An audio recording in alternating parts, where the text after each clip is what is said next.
मुंबई, गुजरात और कर्नाटक के बाद अब दिल्ली में भी कोरोना के नए वेरिएंट ओमिक्रॉन ने दस्तक दे दी है। न्यूज़ 18 के जावेद मंसूरी की खबर है कि दिल्ली में ओमिक्रॉन का पहला मरीज सामने आ चुका है। बताया गया कि वो शख्स कुछ रोज पहले तंजानिया से वापस लौटा था और एयरपोर्ट पर हुई कोरोना जांच में वो कोरोना पॉजिटिव पाया गया। उसके बाद उसके सैंपल के जीनोम सीक्वेंसिंग के लिए उसे भेजा गया, जिसकी पहली रिपोर्ट में उस शख्स में ओमिक्रॉन वेरिएंट की पुष्टि हुई है।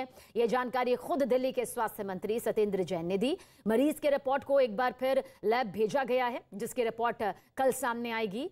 लेकिन दिल्ली में ओमिक्रॉन का पहला केस सामने आ गया है, जिसकी आशंका भी यहां पर जताई जा रही थी। अभी कोरोना की लहर से किस तरह से हिंदुस्तान गुजरा है और एक बार फिर से ये दस्तक सामने हैं। जो भी पॉजिटिव आता है उसको सीधा एलएनजेपी में भर्ती किया जाता है। साथ में 6 उनके कॉन्टैक्ट्स, मतलब 23 लोग हो गए, 6 कॉन्टैक्ट्स जैसे फैमिली मेंबर्स हैं, तो वो साथ में हैं। उनको टेस्टिंग के लिए उनकी रिपोर्ट के इंतजार किया जा रहा है। टेस्टिंग दोबारा कराई गई है। तो 17 जो पॉजिटिव हैं उसमें जीनोम सीक्वेंसिंग कराई गई, तो अभी तक 12 लोगों की जीनोम सीक्वेंसिंग की हो चुकी है और एक उसमें से जो है ओमिक्रॉन का पेशेंट लगता है कि जो तंजानिया से आया है, तो उसके प्रीलिमिनरी रिपोर्ट के अंदर वो पॉजिटिव हैं ओमिक्रॉन से। फिर भी जो लैब से फाइनल रिपोर्ट इशू की जाएगी वो कल की जाएगी। तो दिल्ली में मिला ओमिक्रॉन का पहला मरीज एलएनजेपी अस्पताल में भर्ती किया गया है। डॉक्टर्स की विशेष टीम की नज़र में वो है। ओमिक्रॉन के इस मरीज में गले में खराश, कमजोरी, शरीर में दर्द जैसे लक्षण हैं। डॉक्टरों की एक टीम मरीज की निगरानी में जुटी हुई है। ओमिक्रॉन तेजी से फैलने वाला वेरिएंट है, लेकिन डॉक्टरों का कहना है कि इससे डरने की जरूरत नहीं।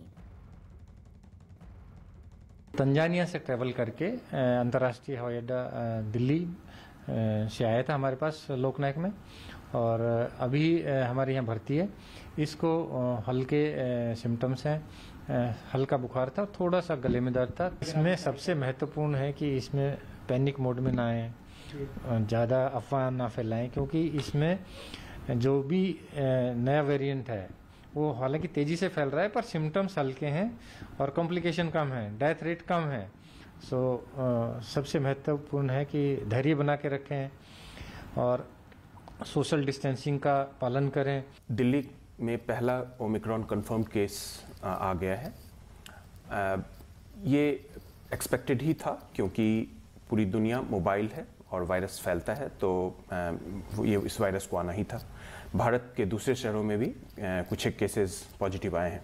इसकी ट्रांसमिसिबिलिटी सर्टनली पहले वायरस से ज़्यादा है, लेकिन ये सीवियर डिजीज अभी तक के रिपोर्टों के मुताबिक नहीं करता है, तो जो एक अच्छी बात है। अगर हाई ट्रांसमिसिबिलिटी हो लेकिन डिजीज सीवियरिटी कम हो, तो कोविड के हिसाब से ये बहुत खराब खबर नहीं है। और देश में कोरोना के नए वेरिएंट ओमिक्रॉन के मरीजों की संख्या बढ़ती जा रही है। ऐसा इसलिए क्योंकि देश में ओमिक्रॉन का एक और मरीज मिला। कोरोना के नए वेरिएंट ओमिक्रॉन का ये मरीज मुंबई में मिला, जो दक्षिण अफ्रीका से लौटा था। मुंबई में मिले इस मरीज के साथ ही देश में अब ओमिक्रॉन के मरीजों की संख्या बढ़ गई है। और इससे पहले गुजरात के जामनगर में एक और, कर्नाटक में ओमिक्रॉन के 2 मरीज यहां पर सामने आ चुके हैं। एक एक कर बढ़ रही ओमिक्रॉन के मरीजों की संख्या को देखते हुए केंद्र सरकार ने राज्यों को अलर्ट किया है। केंद्र सरकार ने राज्यों से कोरोना के दिशा निर्देशों का सख्ती से पालन कराने को कहा है।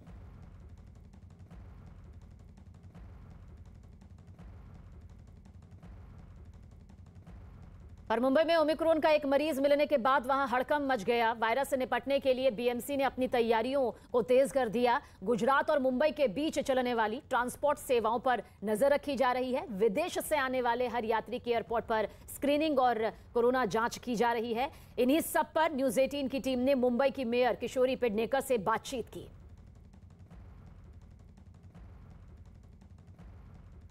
इस वक्त मुंबई की मेयर किशोरी पेडनेकर मैडम हैं। मैम, धारावी में एक संशयित के मिलने की बात सामने आ रही है। उसका जीनोम सीक्वेंसिंग रिपोर्ट जो है वो टेस्ट के लिए भेजा गया है। अब तक की क्या जानकारी? मुझे लगता है धारावी में संशयित है।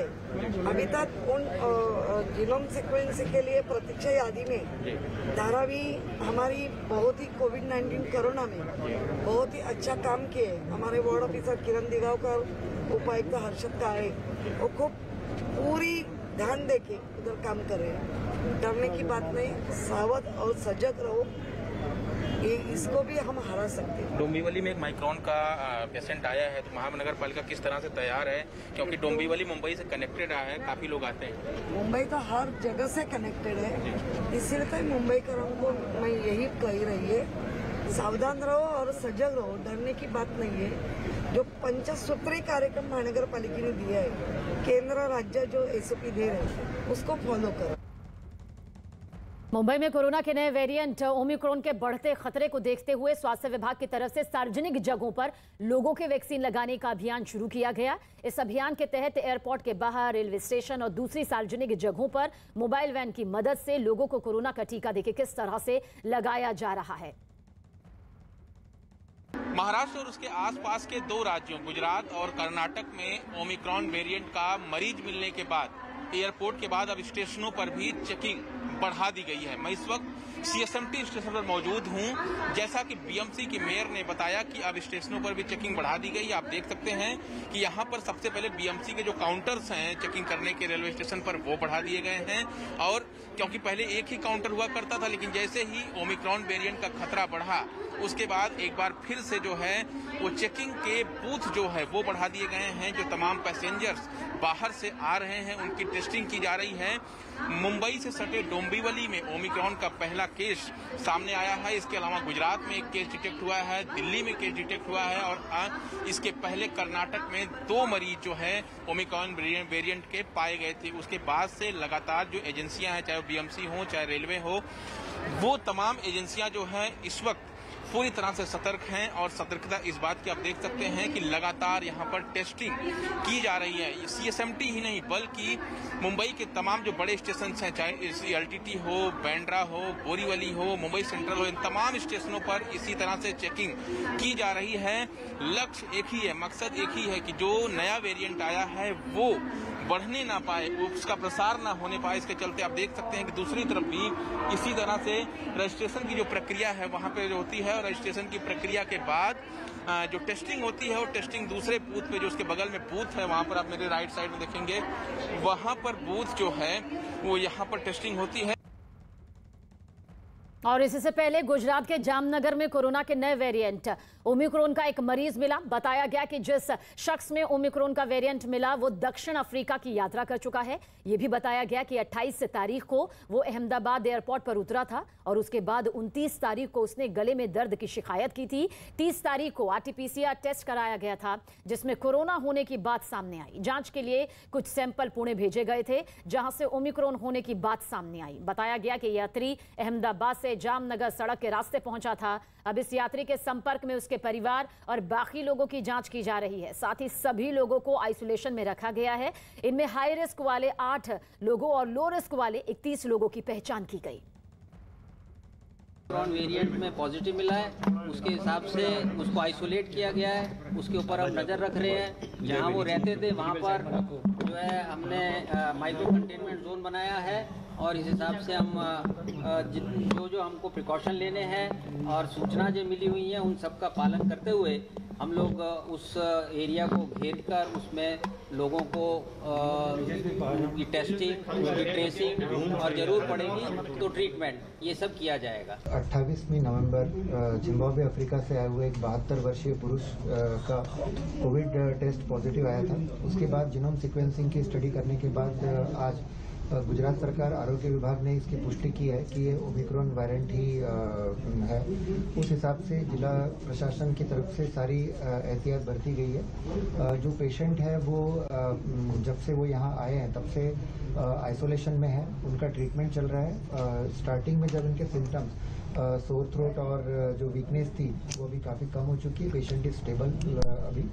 एंड जितनी भी सरकार की तरफ से जो स्टैंडर्ड ऑपरेटिंग प्रोसीजर है, गाइडलाइंस इशू हुई है, उनका पालन करते हुए हम लोग इस सिचुएशन को नियंत्रण करने की कोशिश कर रहे हैं। गुजरात के जामनगर में सबसे पहले ओमिक्रॉन वेरिएंट का जो प्रथम मरीज है वो देखने को मिला है। जिस प्रकार से बात की जाए, ये जो अफ्रीका के जिम्बाब्वे से आए हुए जो 72 वर्षीय जो दर्दी थे उनको कोरोना पॉजिटिव आया था और खास करके इनको जामनगर की गुरु गोविंद सिंह अस्पताल में पहले भेजा गया था, जहां से उनको अभी रिलायंस का जो कोविड केयर सेंटर जो डेंटल कॉलेज में बना हुआ है वहां भेजा गया है। दूसरी ओर जामनगर का जो आरोग्य तंत्र है वो भी हरकत में आ चुका है। गुजरात सरकार के जो आला अधिकारी और मंत्रीगण है उन्होंने जिस प्रकार से बैठक की थी, वो बैठक के चलते ही आरोग्य तंत्र हरकत में आया है। खास करके जामनगर में जो ये दर्दी आया है, जो मरीज आया है, उनके परिजनों को भी खास करके अभी चेकअप कर रहे हैं।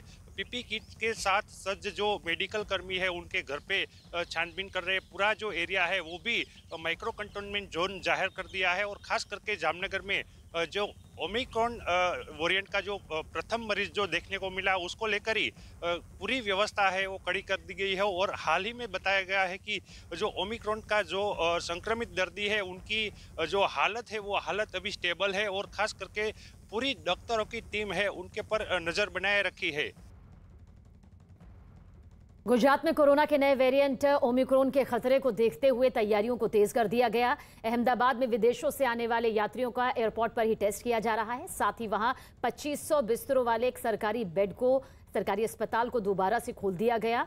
कोरोना के लिए खासतौर पर बनाए गए सरकारी अस्पताल को दूसरी लहर के बाद दरअसल बंद कर दिया गया था, लेकिन अब प्रशासन ने ओमिक्रॉन के खतरे को देखते हुए डॉक्टर और नर्स समेत पूरे स्टाफ के साथ इस अस्पताल को फिर खोल दिया है। एयरपोर्ट पे अभी भारत सरकार की जो सूचना है, बोर्डिंग से पहले सभी इंटरनेशनल ट्रैवलर्स को निगेटिव RT-PCR जो 72 आवर्स के अंदर हो उसको अपलोड करने के बाद भी उनकी बोर्डिंग हो रही है। इसका इन्फोर्समेंट वहीं से हो रहा है जहाँ पे बोर्डिंग हो रही है। आने के बाद यहाँ जब लैंडिंग होती है उसके बाद जितने जो कंट्रीज एट रिस्क वाले लिस्ट है उन देशों से आने वाले सभी यात्रियों का 100% RT-PCR टेस्ट ऑन अराइवल भी होता है। उनको एयरपोर्ट नहीं छोड़ना है जब तक उनकी रिपोर्ट ना आ जाए।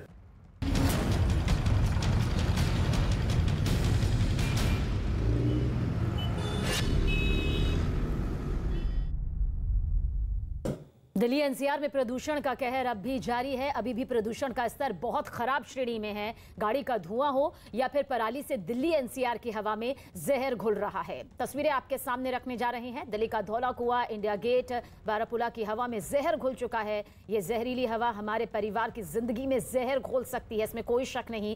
मध्य प्रदेश के ग्वालियर तक प्रदूषण का कहर देखिए किस तरह से जारी है।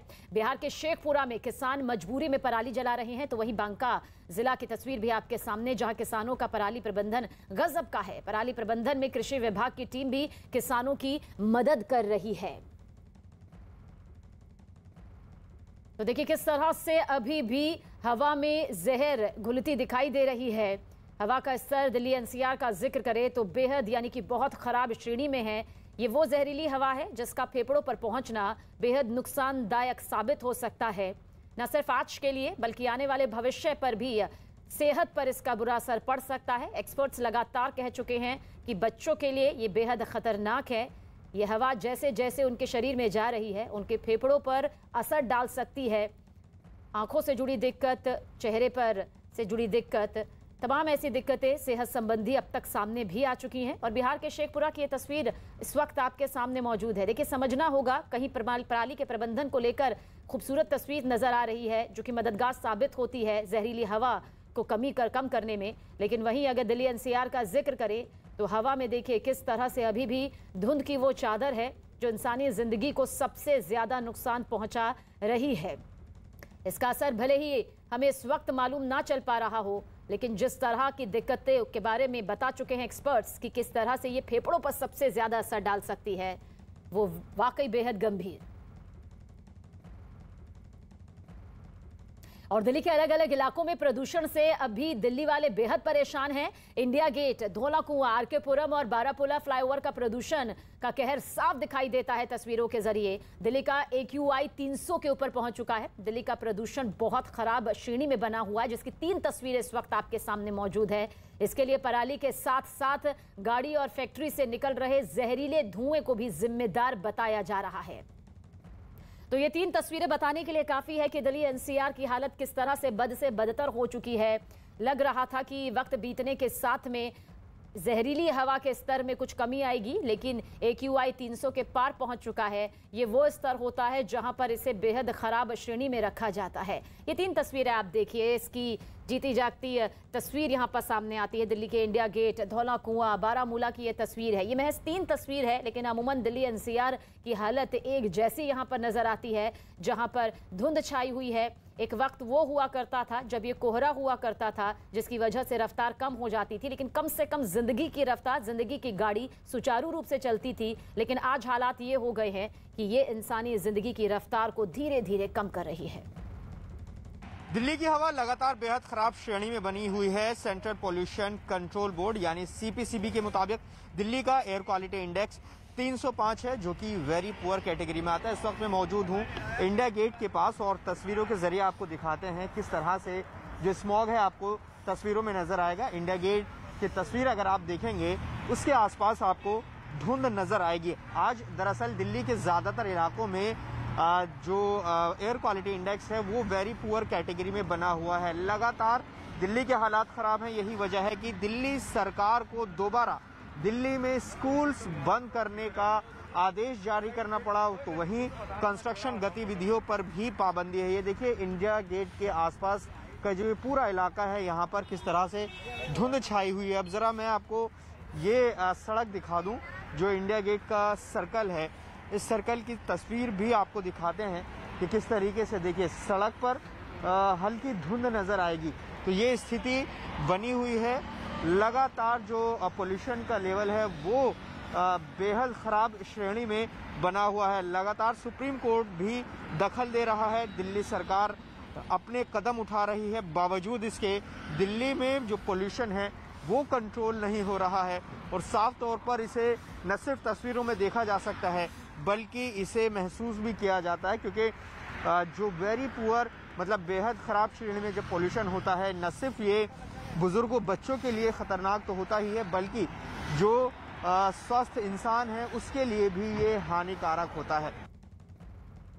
वहीं मध्य प्रदेश के ग्वालियर से तस्वीर सामने आई, जहां प्रदूषण ने जीना मुहाल कर दिया है। ग्वालियर में एयर क्वालिटी इंडेक्स 304 दर्ज की गई। ये प्रदूषण सेहत के लिहाज से हानिकारक है।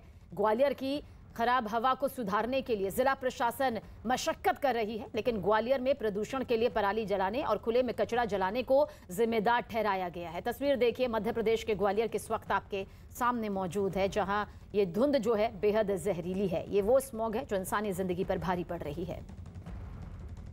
पूरे ग्वालियर में सब जगह धूल धूल है। कि अभी मेरे को एक कोल्ड हो गया था, जुकाम था काफ़ी, तो उसका डस्ट था, डस्ट की वजह से मेरे को लंग्स में इन्फेक्शन होने के चांसेस बढ़ गए थे।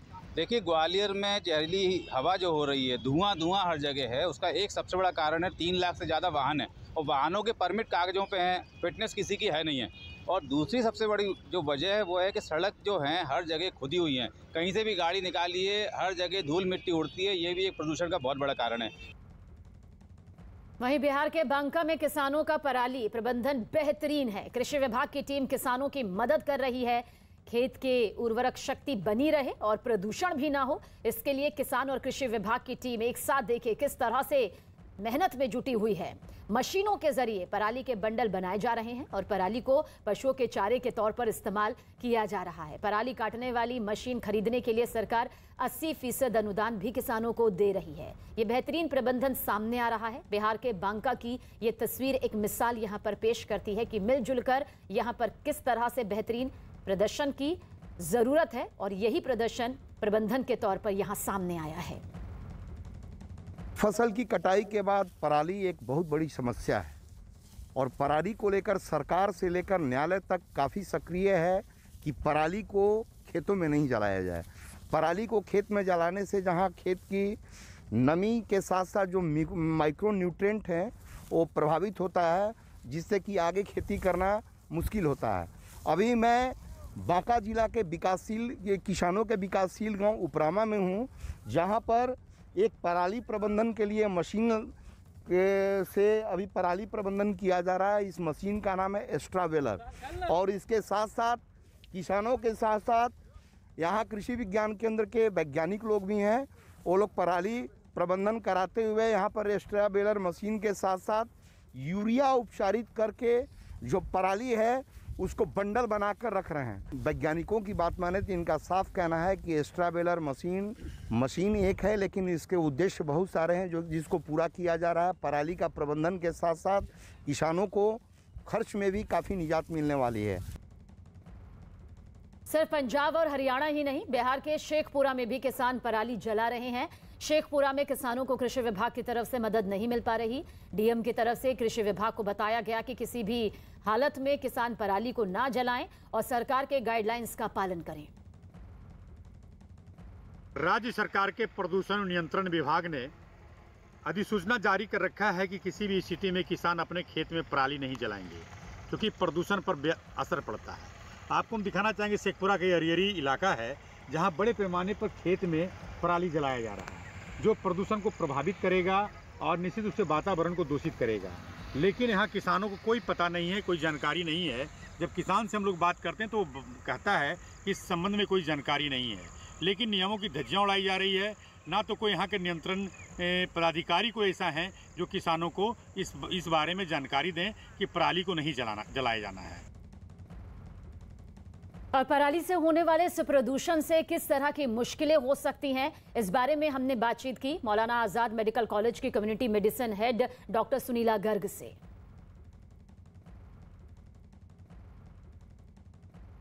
सुनीला गर्ग हैं जो कि प्रोफेसर एक्सीलेंस हैं, साथ ही साथ कम्युनिटी मेडिसिन की हेड है। मैम, एक बड़ी समस्या आती है दिल्ली एनसीआर की बात करें तो पराली से किस तरह की परेशानी सेहत को हो सकती है? देखिए, जैसा कि आपने बताया कि जैसे जैसे हमारी सर्दियों की शुरुआत होती है तो पराली को जब किसान लोग जलाते हैं तो बेसिकली इससे बहुत सारे पॉल्यूटेंट्स जनरेट होते हैं जो कि हमारे एनवायरनमेंट में आते हैं। तो इसकी वजह से आप देखेंगे कि दमा की बीमारियां बच्चों में, बड़ों में, स्पेशली बूढ़ों में तो बहुत सीरियस होती है, क्योंकि उनमें अंडरलाइंग अगर हार्ट डिजीज़ होता है तो वो एग्रीवेट हो जाता है। एज ग्रुप को ज़्यादा इससे प्रॉब्लम हो सकती है। जैसे हम देखते हैं कि दिल्ली में स्कूल को बंद कर दिया गया है, लोगों से कहा गया सरकारी कर्मचारियों से कि वर्क फ्रॉम होम होंगे। किस एज को ज़्यादा इसमें प्रॉब्लम हो सकती है? देखिए, आपने पहले भी ये सवाल मेरे से पूछा था, तो मैंने कहा था बच्चों में भी बहुत ज़्यादा प्रभाव होते हैं इसमें, क्योंकि बच्चों में जो है चाइल्डहुड अस्थमास बहुत सारे देखने को मिलते हैं। और यदि आप किसी भी चाइल्ड स्पेशलिस्ट से बात करेंगे तो उनकी ओपीडीज काफ़ी भरी होती हैं। एक और आपने बताया कि इसमें मेंटल हेल्थ पे भी असर पड़ता है। इसको क्या कोई उपाय है कि रोक सकें इसको? बेसिकली देखिए, अल्टीमेटली तो आपको रूट कॉज पे जाना पड़ेगा। रूट कॉज आपका पोल्यूशन है, तो जब तक आप पोल्यूशन को नहीं कंट्रोल करेंगे, जो भी उसका कारण हो, और आज की तारीख में हम कह रहे हैं कि पराली को जब जलाना हमारा सर्दियों का एक नॉर्मल सा एक तरीका बन गया, तो हमें कहीं ना कहीं पराली से डील करने के, यानी कि पराली को ना जलाने के साधन ढूंढने पड़ेंगे, यानी कि मशीनी उपाय ढूंढने पड़ेंगे।